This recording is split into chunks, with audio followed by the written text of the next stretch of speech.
Michigan, that's where we're starting. The Wolverines land Peter Bork just about an hour ago, top 10 quarterback in the 2027 class. You've led the charge on this one. How did the Wolverines get it done in the end? Well, a great experience on campus during the summer for camp saw Peter Bork shoot to number one on Michigan's wish list at the position in the 2027 cycle. And with that, they hit the gas on recruiting him from head coach Sharon Moore, offensive coordinator Chip Lindsey in regular contact, and Coach Lindsey developing Drake May into a first-round draft pick that looks like he's about to blow up for the New England Patriots this year. In addition to Michigan, Coach Moore and company helping produce J.J. McCarthy. That was a big reason why he chose the Wolverines, in addition to competing for national championships and what Michigan brings as a school off the field academically. It was a no-brainer. Penn State led in the spring. Michigan took the lead in the summer. He's ready to be in the fold and focus on his own high school football the next 2 years while also helping build this Michigan class. Yeah, speaking of building this Michigan class, when you get a centerpiece, a foundational piece like a Peter Bork already in, who's Michigan after moving forward when it comes to the wide receiver position?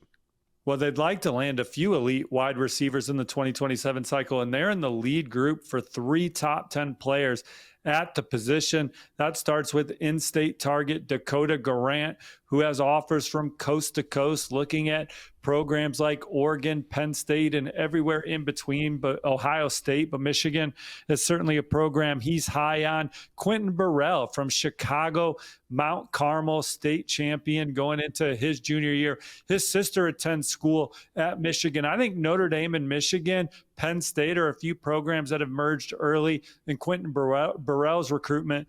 And then Monshun Sales from Indianapolis, Indiana, my neck of the woods. Michigan in that top 4 range, in my opinion. Alabama, Ohio State, LSU also in the mix. Michigan has led at times for Monshun Sales. They want to get him back on campus, get him inside the big house again.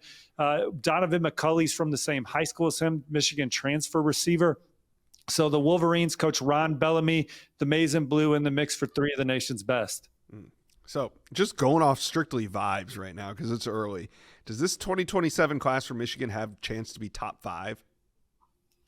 Well, when you look up and down at who they're in at on both sides of the ball, I think you're going to see Michigan compete for another top 10 class, and names are also going to emerge during the season as Michigan targets. How about Charles Woodson Jr., a 4-star defensive back from the Sunshine State, landed an offer from Michigan this summer, Heisman Trophy winning dad, best defensive back maybe in the NFL history of our lifetime. I know some people would point to Deion Sanders, Ronnie Lott, maybe some others, but he's certainly in the conversation there. But Michigan's offered Charles Woodson Jr.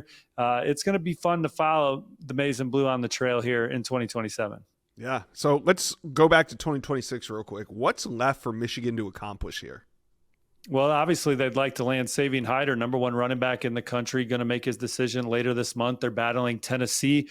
Michigan's always been one of the front runners for Savion Hyder. Tennessee's been coming on strong since last season. It'll be exciting to see where Savion Hyder lands. I think Michigan would love to land another linebacker.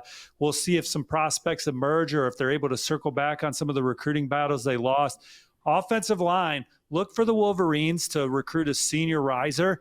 Maybe a guy committed elsewhere now that Michigan offers a scholarship to during the season because they like his senior tape.